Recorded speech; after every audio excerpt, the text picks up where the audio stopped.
Ini kan masalahnya di Bapak dan teman-teman sekeluarga itu.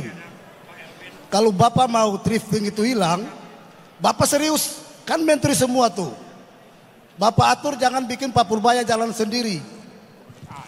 Ya, maksud saya masalah thrifting dan sebagainya, itu kan masalah di kementerian. Kalau negara ini bersungguh-sungguh mau, tidak omon-omon, semua hari ini juga bisa diselesaikan. Kalau Bapak jalan sendiri, berarti impossible untuk maju. Bapak gabung sama Pak Purbaya, kita support. Ya.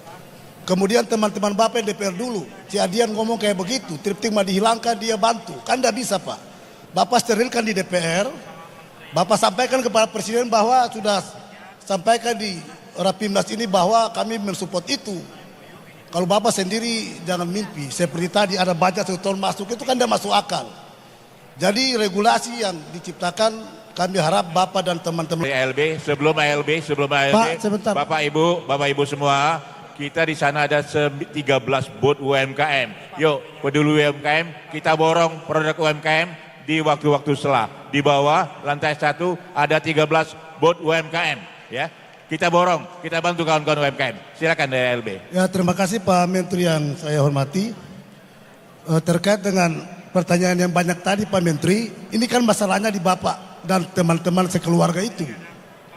Kalau Bapak mau thrifting itu hilang, Bapak serius, kan menteri semua tuh.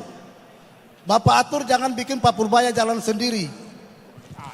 Ya, maksud saya masalah thrifting dan sebagainya, itu kan masalah di kementerian. Kalau negara ini bersungguh-sungguh mau, tidak omon-omon, semua hari ini juga bisa diselesaikan.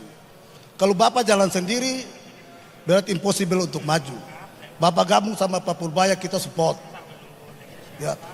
Kemudian teman-teman Bapak yang DPR dulu, si Adian ngomong kayak begitu, thrifting mah dihilangkan, dia bantu. Kan tidak bisa Pak. Bapak sterilkan di DPR, Bapak sampaikan kepada Presiden bahwa sudah sampaikan di Rapimnas ini bahwa kami mensupport itu. Kalau Bapak sendiri jangan mimpi, seperti tadi ada budget 1 tahun masuk, itu kan tidak masuk akal. Jadi regulasi yang diciptakan, kami harap Bapak dan teman-teman Bapak di jajaran kementerian pejabat itu untuk bisa dengan sungguh-sungguh dan niat demi merah putih Pak. Terima kasih, itu saja dari saya. Silakan Pak Menteri. Terima kasih. Masih. Izin Pak, kami dari ALB, anggota luar biasa, Sprindo Migas, Serikat Pengusaha Retail Indonesia Minyak dan Gas. Izin Pak Menteri, kita itu berjualan BBM non subsidi, disebutnya Pertamina Shop. Kita ada 6.500 titik seluruh Indonesia sampai ke pedesaan. Tapi sejak kenaikan harga April 2022, 70% dari jumlah titik tersebut merugi. Nah, sekarang pertanyaannya bagaimana melakukan sterilisasi yang ilegal? Karena kami itu kalah oleh Pertamini, sesuatu yang sebenarnya dilarang oleh negara, berbahaya buat masyarakat, dan juga menghabiskan subsidi tidak tepat sasaran. Lalu yang kedua, dampaknya setelah 3 tahun, itu UMKM kita kurnya macet Pak. Jadi kita udah mulai sampai ke tahap sita dan lelang bank. Nah ini gimana, mohon arahan dari Pak Menteri. Terima kasih. Oke. Silakan Pak Menteri. Terima kasih.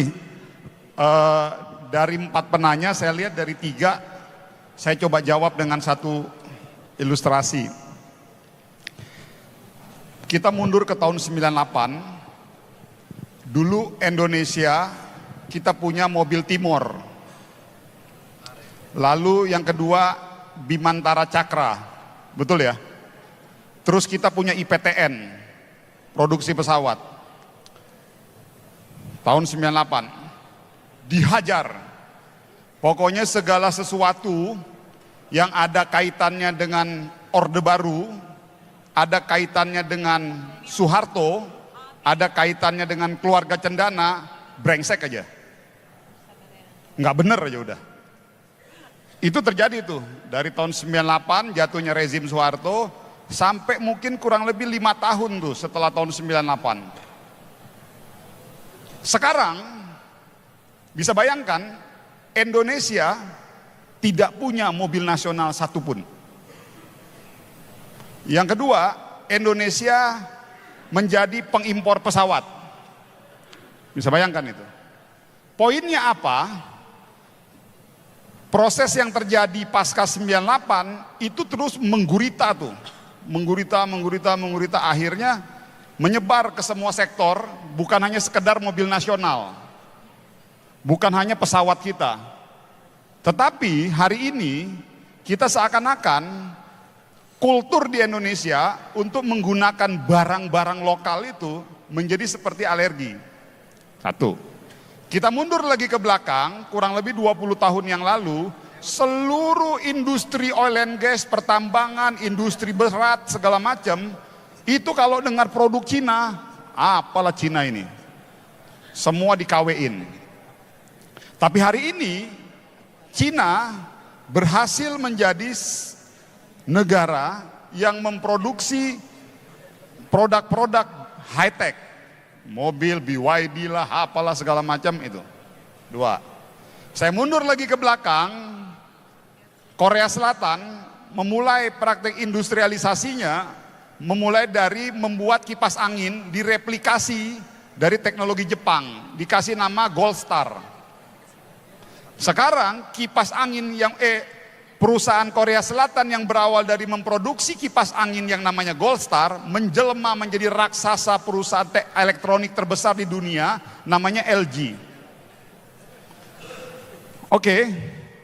Jadi saya mau jawab bahwa kalau bicara tentang produk-produk impor, kenapa di sana itu menjadi lebih baik, menjadi lebih cepat berkembangnya, harga murah dan lain sebagainya.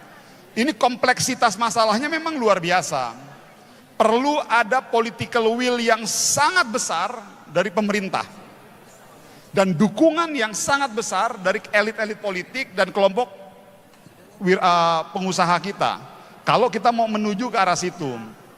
Makanya ada istilah saya, hari ini kita sudah harus berani untuk membatasi. Itu udah nggak bisa lagi. Apa yang dilakukan oleh Trump itu adalah salah satu contoh bahwa Trump melindungi kepentingan domestik mereka. Walaupun memang tidak sedikit hujatan, tekanan dari domestik internal negara mereka, dari kelompok-kelompok oposisi mereka, enggak sedikit tuh Trump dihajar. Tetapi ada kepentingan yang lebih besar karena Trump ingin mengamankan kepentingan domestik mereka, tekanan dari barang-barang dari luar. Kita melihat dalam contoh beberapa hal tertentu, saya melihat bahwa mungkin tinggal modifikasi kebijakannya saja yang harus dilakukan. Karena kalau tidak dilakukan seperti itu, saya selalu bilang bahwa kalau playing field lapangannya tidak disterilisasi, nggak akan mungkin. Kita nggak akan mungkin bisa bersaing. Nah tinggal mungkin dimodifikasi. Nah inilah yang lagi dicari terobosan dan langkah-langkahnya. Langkah-langkah modifikasi kebijakan apa yang akan diimplementasikan, melihat kondisi sosiologi, demografi, politik, ekonomi, dan lain sebagainya yang ada di negara kita.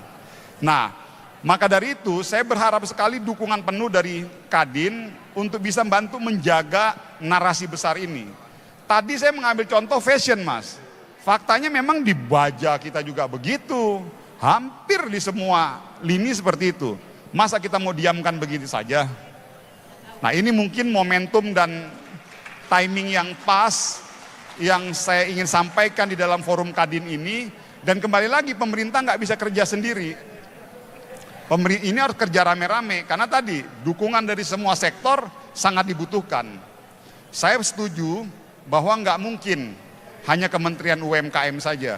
Syukur alhamdulillahnya dengan semangat kolaborasi yang didorong oleh Pak Presiden, kita lintas kementerian sekarang relatif koordinasi dan ego sektoral sudah kita turunkan.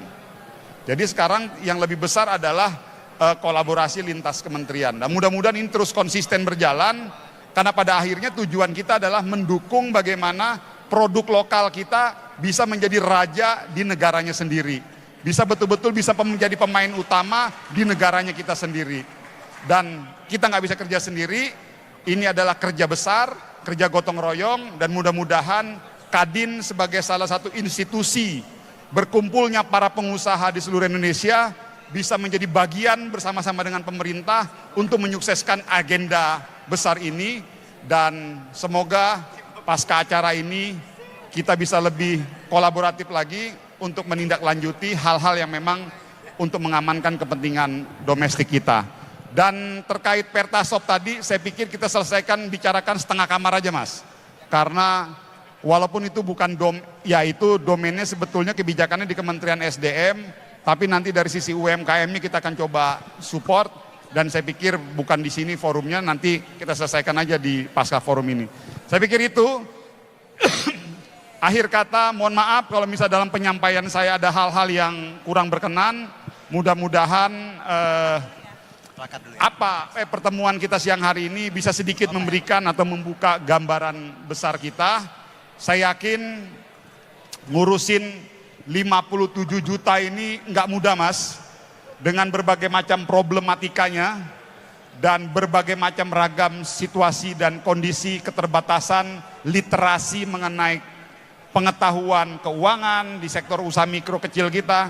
Tapi insya Allah dengan kolaborasi bersama-sama Kadin, insya Allah saya yakin semua itu menjadi lebih mudah. Terima kasih. Assalamualaikum warahmatullahi wabarakatuh. Selamat siang menjelang sore, salam sejahtera, Om Swastiastu, Namo Buddhaya, salam kebajikan.